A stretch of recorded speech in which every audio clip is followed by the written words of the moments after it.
Welcome to waves media Telugu. Srisailam దేవస్థానంలో అంతర్జాతీయ యోగా దినోత్సవాన్ని ఘనంగా నిర్వహించారు. ఆలయ ముందు భాగంలోని గంగాధర మండపం నుంచి నంది మండపం వరకు ప్రత్యేక ఏర్పాట్లు చేసిన ఈ కార్యక్రమంలో 1000 మందికి పైగా పాల్గొన్నారు. ఈ కార్యక్రమంలో ధర్మకర్తల మండలి అధ్యక్షులు పోతుకుంట రమేష్ నాయుడు, కార్యనిర్వహణాధికారి ఎం శ్రీనివాసరావు, బోర్డు సభ్యులు, ప్రత్యేక ఆహ్వానితులు పాల్గొన్నారు. ప్రముఖ యోగా గురువు గంధవల్ల బాలసుబ్రహ్మణ్యం ఆధ్వర్యంలో త్రికోణాసనం, వజ్రాసనం, భుజంగాసనం, శలభాసనం తదితర యోగాసనాలు, ప్రాణాయామం, ధ్యానం నిర్వహించారు. యోగా వల్ల శారీరక, మానసిక, ఆధ్యాత్మిక ఆరోగ్యం మెరుగుపడుతుందని, మనస్సుకు ప్రశాంతత లభిస్తుందని వక్తలు పేర్కొన్నారు. కార్యక్రమంలో ప్రత్యేక ఆకర్షణగా దేవస్థానం ఆగమ పాఠశాల, జిల్లా పరిషత్ పాఠశాల విద్యార్థులు ఓంకార ఆకృతిలో యోగా ప్రదర్శించి భక్తులను ఆకట్టుకున్నారు. చివరగా యోగా గురువులు అధికారులకు శేష వస్త్రాలు, లడ్డూ ప్రసాదాలు అందజేశారు.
నమః.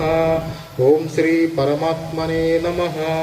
ఓం శ్రీ సకల దేవతాభ్యో నమః. కళ్ళు ఎవరు తెరవద్దు. ఒకసారి కాళ్ళు ముందుకు చాపుకోండి.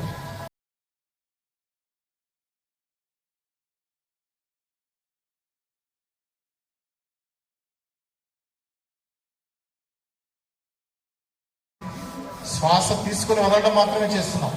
ఇక్కడ ఎలాంటి ఆసనంతో పని లేదు. స్థిరంగా స్ట్రైట్గా కూర్చొని శ్వాసను వేగంగా తీసుకోండి, వేగంగా వదలండి. ఉచ్ఛ్వాస నిశ్వాసాలు వేగంగా తీసుకుంటున్నాం, వేగంగా వదులుతున్నాం. ప్రాణాయామాలతోటి ప్రాణాలు నిలబడతాయి. ఆధ్యాత్మిక